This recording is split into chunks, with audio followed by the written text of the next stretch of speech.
கர்த்தருடைய பரிசு நாமத்திற்கு ஸ்தோத்திரம் உண்டாவதாக.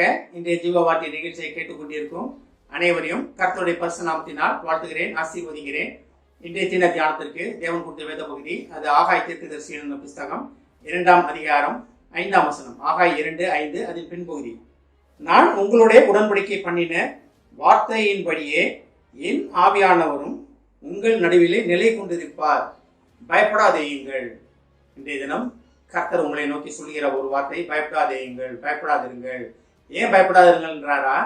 கம்ஃபர்டர், ஆறுதல், தேர்தல் அளிக்கும் ஆவியானவர் உங்கள் நடுவிலே உங்களுடனே வாசம் பண்ணி கொண்டிருக்கிறார். அதனால அவர் என்ன சொல்றாரு? பயப்படாதீங்க. தேவ ஆவியானவர் உங்களோட வாசம் பண்ணுவதை எப்படி நீங்க தெரிந்து கொள்வது? தேவ ஆவியானவர் வாசம் பண்ணுவதை தெரிந்து கொள்ள வேண்டிய பொறுப்பு நம்மிடத்தில் கொடுக்கப்பட்டிருக்கிறது. ஆவியானவர் நம்மளுடனே இருக்கிறார். பரிசுத்த ஆவியானவர் அபிஷேகம் உங்கள் அனைவர் மேலும் இருக்கிறது. இல்லாட்டி பைபிளை படிச்சு பாருங்க, மாம்சமான யாவர் மேலும் என் ஆவியை ஊற்றுவேன் அப்படின்னு தேவனோட வாக்கு பண்ணின தேவன், வாக்கு மாறாதவர். அப்ப உங்கள் மேலே தேவ ஆவியானவர், பரிசுத்த ஆவியானவர் உங்களுடனே இருக்கிறார். அது எப்படி சொல்றாரு பாருங்க, நான் உங்களுடனே உடன்படிக்கை பண்ணினபடியே. அப்ப தேவன் உங்களுடன் என்ன உடன்படிக்கை பண்ணி இருக்கிறார்? நான் உங்களை விட்டு விலகுவதும் இல்லை, உங்களை கைவிடுவதும் இல்லை, உலகத்தின் முடிவு வரைக்கும் உங்களுடனே இருப்பேன், சகல நாட்களிலும் உங்களுடனே இருப்பேன். அதுதான் தேவன் உங்களுடன் பண்ணியிருக்க உடன்படிக்கை. உங்களை விட்டு விலகுவதும் இல்லை, உங்களை கைவிடுவதும் இல்லை. அப்ப அப்படி உடன்படிக்கை பண்ணின தேவன் என்ன சொல்றாரு? பயந்து கொண்டிருந்த மக்கள்கிட்ட திருப்பி அதை ஞாபகப்படுத்தி கொண்டே இருக்கிறார். பைபிள் முழுக்க பார்க்கலாம். திருப்பி நான் உங்களோட இருக்கேன், பயப்படாதுங்க, நான் உங்களோட இருக்கேன், நான் உங்களுக்கு முன்பாக செல்வேன் அப்படின்னு வேதம் முழுக்க அந்த மாதிரி வசனங்களை பார்க்கலாம். அதை கேட்டுக்கொண்டிருக்கும் விசுவாசிகளே, ஒருவேளை பயத்தில் இருக்கீங்களா? தேவன் கைவிட்டார் அப்படின்ற நிலைமையில் இருக்கீங்களா? இதுக்கும் பயப்படாதீங்க. உலக முடிவு பரையந்து தேவன் உங்களுடன் உங்களை வழி நடத்த வல்ல தேவன். அதாவது நம்ம தான் பயந்து கொண்டு இருக்கிறோம். பயத்தின் ஆவி யார் கொடுக்குறதுன்னா, உலகத்தின் அதிபதி தான் பயத்தின் ஆவியை கொடுக்கிறது. தேவன் கொடுக்குற ஆவி எப்படி இருக்குன்னா உற்சாகம் உள்ள ஆவி. அது உற்சாகம் உள்ளதுன்னா பைபிளை படிக்கிறோம். தேவ ஆவியானவர் உற்சாகம் உள்ளவர், பயத்தின் ஆவி கிடையாது. நம்மளை எந்த நிலைமையில இருந்தாலும் சரி, நீங்க எந்த நிலைமையில எந்த இடத்துல எவ்வளோ மோசமான இடத்துல இருந்தாலும் சரி, தேவனை நோக்கி பார்க்கும் பொழுது, தேவ பிரகாசம் உங்கள் வீசும் பொழுது, தேவ ஒளி உங்கள் மேல் படும் பொழுது நீங்க உற்சாகத்தின் ஆவியை நிரப்பப்படுறீங்க. தேவன் உங்களுடன் இருப்பதை உணர்ந்து கொள்கிறீங்க. நிறைய நேரம் நம்ம எப்படி நினைக்கிறோம்னா, நன்மை நடந்தா அது இல்லையா அப்படின்றோம், ஆமைன்றோம், சந்தோஷம்ன்றோம், அவர் சோத்திரம் சொல்றோம். அதே நேரம் லேசா ஒரு தடுமாற்றம் வந்துருச்சுன்னு வச்சுக்கீங்க, தேவனை கைவிட்டார் அப்படின்றோம். தேவன் நம்மளை கைவிடுகிற தேவன் கிடையாது. தேவன் கைவிடவே மாட்டாருங்க. என்றென்றும் தேவன் கைவிட மாட்டார். இதை கேட்டுக்கொண்டிருக்கும் அனைவர்த்தையும் தேவன் திருப்பி சொல்ற ஒரு வார்த்தை என்னன்னா, பயப்படாதீங்க, நான் பரிசுத்தாவியானவர், நான் விட்டு செல்லும் தேற்றரவாளனாகிய பரிசுத்தாவியானவர் உங்கள் நடுவிலே வாசம் பண்ணி கொண்டிருக்கிறார், உங்களுடனே இருக்கிறார். எதுக்கு பயப்படுறீங்கன்னு தான் தேவன் திருப்பி சொல்றாரு. ஒருவேளை தேவன் கைவிட்டாருமா? கிடையாது.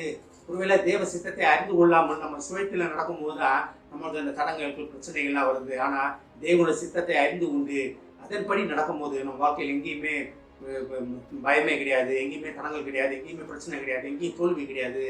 தேவ திட்டத்தின்படி நடக்கிறவங்களுக்கு மகிமையின் மேல் மகிமையை தான் தேவன் தர விரும்புவாரே தவிர உங்களை தோல்வி அடைய செய்து அதில் உட்காந்து விரும்புகிற தேவன் கிடையாது.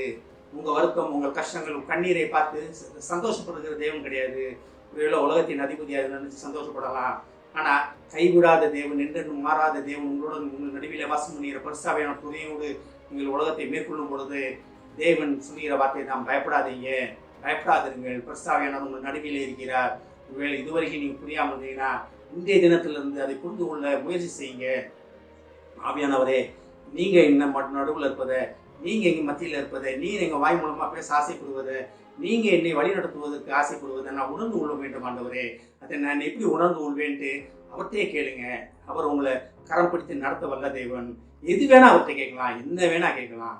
என்ன வேணா கேட்டாலும் அதுக்கு தேவன் உங்களுக்கு பதில் தர வல்லவராக இருக்கிறார். தேவ சித்தத்தின்படி கேளுங்க. ஆனால் நல்ல ஒரு காரியம் இருக்கு, தேவ சித்தத்தின்படி கேளுங்க. தேவன் உங்களை வழிநடத்த வல்லவர். ஆனால் தான் சொல்றாரு பாருங்க, என் ஆவியானவர், நான் உங்களோட உடன்படிக்கை பண்ணின வார்த்தைகளின்படியே என் ஆவியானவர் உங்கள் நடுவிலே வாசம் நிலை கொண்டிருப்பார். பயப்படாதீங்க, உங்கள் நடுவிலே வாசம் பண்ணி கொண்டிருக்கிறார், உங்கள் நடுவிலே நிலை கொண்டிருக்கிறார். நிலை கொள்வதுன்னா என்ன?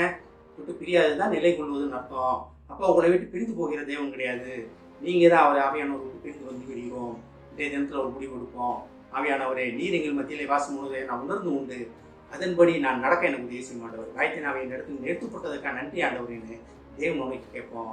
ஆவியானவர் உங்களுக்கு உதவுவதற்காக நல்லவராக இருக்கிறார், காத்து கொண்டிருக்கிறார். நாம் ஜெபிப்போம். எங்களை அதிகமான பரலோக பிதாவே, கர்த்தாவே, இந்த வேலைக்கான நன்றி ஆண்டவரே. நீர் எங்களுடன் பண்ணின உடன்படிக்கை பர்சாவையினர்கள் நடுவிலே இருப்பார் என்பதே அறிந்து கொண்டோம் ஆண்டவரே. ஸ்தாபனே, எப்பேற்பட்ட ஒரு உடன்படிக்கை எங்களோடு செய்திருக்கிறேன் என்பதை உணர்ந்து நன்றி சொல்கிறோம் ஆண்டவரே. பயப்படாமல் தகப்பன உற்சாகத்தின் ஆவியாளர்களை நிரப்பியதற்கான நன்றி ஆண்டவரே. நீர் எங்களுடன் பண்ணின உடன்படிக்கை என்றென்றும் மாறாது என்பதை நாங்கள் அறிவோம் ஆண்டவரே. இதை கேட்டுக்கொண்டு ஒவ்வொருவரையும் ஆசீர்வதிக்கிறோம் அப்பா. ஒவ்வொரு குடும்பத்தையும் ஆசீர்வதிக்கிறோம் ஆண்டவரே. குடும்பத்தில் உள்ள பயத்தின் ஆவியை எடுத்துக் கொடுமா ஆண்டவரே.